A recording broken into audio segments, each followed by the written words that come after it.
Hello all, welcome to my channel.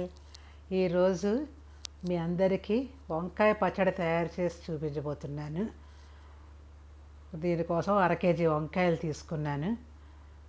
కొంచెం చింతపండుని నీళ్ళల్లో నానబెట్టుకోవాలి.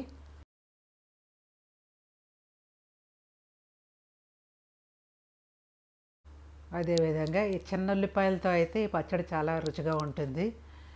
చిన్న ఉల్లిపాయలు రెడీగా లేకపోతే పెద్ద ఉల్లిపాయతో కూడా చేసుకోవచ్చును.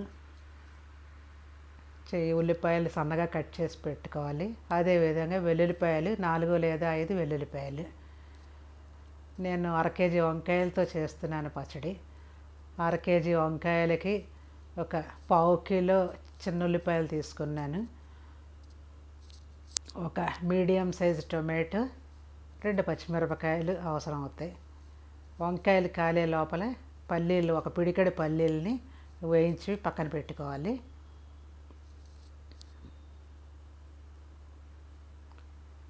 అదే ప్యాన్లో కొంచెం నూనె వేసి నూనె వేడైన తర్వాత ఎండుమిరపకాయలు మీ కారానికి తగినట్టుగా 4 లేదా 5 ఇలా ముక్కలు చేసుకుని వేసుకోవాలి. గింజలు వేయకుండా పచ్చడి తినేటప్పుడు గింజలు తగలకుండా ఉంటుంది, బాగుంటుంది పచ్చడి. అప్పుడు ఎండుమిరపకాయలు బాగా కలర్ చేంజ్ అయ్యే వరకు వేయించుకోవాలి. వంకాయలు ఇలా కాలి చల్లారే వరకు పక్కన పెట్టుకోవాలి.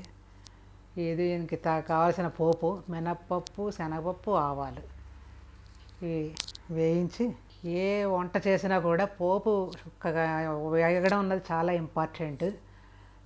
వాళ్ళ టేస్ట్ అంతా కూడా అందులోనే ఉంటుంది. కొద్దిగా ఇంగు కూడా వేయాలి. ఇప్పుడు సన్నగా తరిగి పెట్టుకున్న వెల్లుల్లిపాయ ముక్కలు వేసి లైట్గా ఫ్రై అయితే సరిపోతుంది. వెల్లుల్లిపాయ ముక్కలు ఎక్కువగా ఫ్రై అవసరం లేదు. ఇప్పుడు వెల్లుల్లిపాయలు వేగిన తర్వాత సన్నగా కట్ చేసి పెట్టుకున్న ఉల్లిపాయ ముక్కలను కూడా అందులో వేసి వేయించుకోవాలి.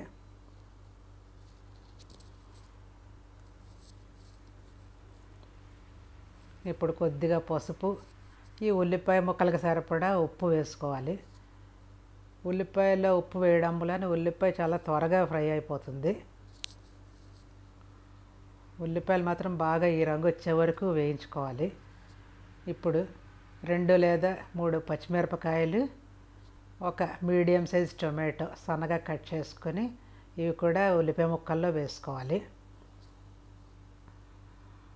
వేసుకొని మొత్తం అన్ని ఉల్లిపాయ ముక్కలు టమాటా ముక్కలు కలిసే వరకు కలిపి ఇప్పుడు మూకుడు పైన ఒక మూత పెట్టాలి. పెట్టి మీడియం ఫ్లేమ్లోనే వేయించుకోవాలి. ఇలా ఉల్లిపాయ ముక్కలు టమాటా ముక్కలు కూడా అన్నీ మెత్తబడిపోయి బాగాను. ఇప్పుడు ముందుగా కాల్చి పెట్టుకున్న వంకాయలు ఉన్నాయి కదా, అవి తొక్కలు తీసేసి లోపల పుచ్చులు అవి ఏవి లేకుండా చెక్ చేసుకుని అది వేయించుకున్న టమాటోలో వేసేయాలి. చింతపండు రసం,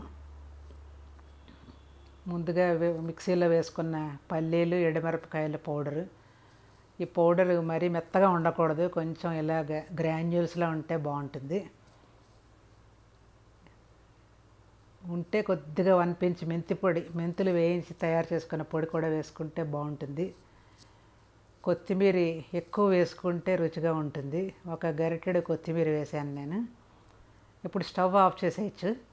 ఆఫ్ చేసేసి దీన్ని మ్యాషర్ తోటి కలుపుకుంటే సరిపోతుంది. మిక్సీలో వేసే అవసరం లేదు. ఇదిగో ఈ రకంగా మొత్తం అంతా మిక్స్ చేసుకుంటే తయారైపోయినట్టే పచ్చడి. ఇప్పుడు దీన్ని తీసి సర్వింగ్ బౌల్లోకి పెట్టేసుకుంటే అయిపోతుంది. మా ఇంట్లో వాళ్ళందరికీ కూడా చాలా ఇష్టమైన పచ్చడి ఇది. మీరందరూ కూడా ఎంజాయ్ చేస్తారనుకుంటున్నాను. దీనికి సరిపడా ఉప్పు కూడా వేసి కలిపేసి ఇప్పుడు దీన్ని తీసి సర్వింగ్ బౌల్లోకి మార్చేసుకోవచ్చును. అంతేనండి, తయారైపోయేది వంకాయ పచ్చడి. టేస్టీ వంకాయ పచ్చడి ready. Thank you for watching.